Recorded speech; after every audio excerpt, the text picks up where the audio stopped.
אז מה קורה חברים? כאן אושרי בסרטון חדש כי היום אני בווינדוס 10 והיום אני אלמד אתכם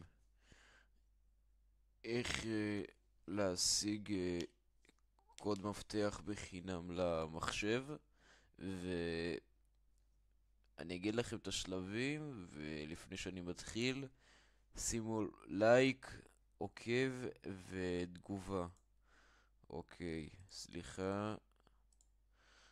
אה, אז מה שצריך לעשות, כותבים בגוגל מס, מסגריב, אתם נכנסים לאתר הראשון של זה, מעתיקים את הדבר הזה,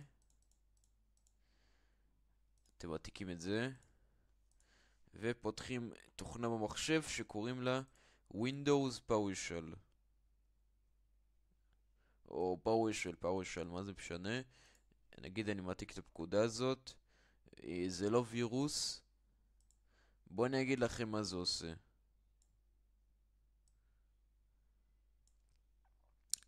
זה נגיד אחד אם אתם רוצים נגיד קוד מפתח למחשב בחינם, זה יכול להביא לכם קוד מפתח. ואם אתם רוצים נגיד תוכנות של אופיס, זה 2 אם אתם רוצים להתקין את זה.